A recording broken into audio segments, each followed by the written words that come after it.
এই জনগণকে মুক্ত করতে এখন আমরা সব আবার রাস্তায় নেমে এসেছি। আমরা আজকে এক দফার দাবিতে আজকে এখানে হাজির হয়েছি। আমরা জীবনের নিরাপত্তা, বাংলাদেশের মানুষের জীবনের নিরাপত্তা, সমাজের ন্যায় বিচার প্রতিষ্ঠার জন্য আমরা এক দফার সিদ্ধান্তে উপনীত হয়েছি। এই সরকার কোনোভাবে আর এক মিনিট ক্ষমতায় থাকার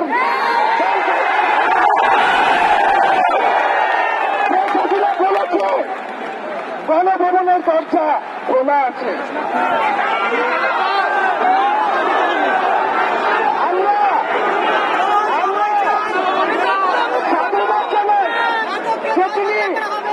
বুঝতে পেরেছে যে গণভবনের দরজা খোলা রাখতে হবে।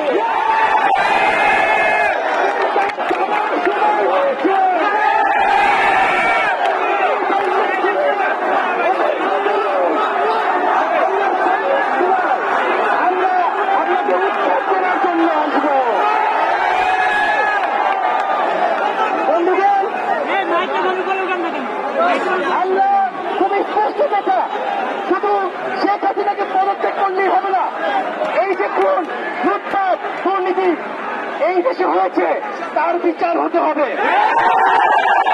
আমরা পদত্যাগ দিয়ে তাকে কোনো এক্সিট রুট দিতে চাই না। তাকে পদত্যাগ করতে হবে, বিচারের আওতায় আনতে হবে। এবং শুধু শেখ হাসিনা নয়, পুরো মন্ত্রী পরিষদ, সরকার সবাইকে পদত্যাগ করতে হবে। এবং এই যে রেজিম, এই যে জাতীয়তাবাদী শাসন ব্যবস্থা, এটাকে বিলোপ করতে হবে।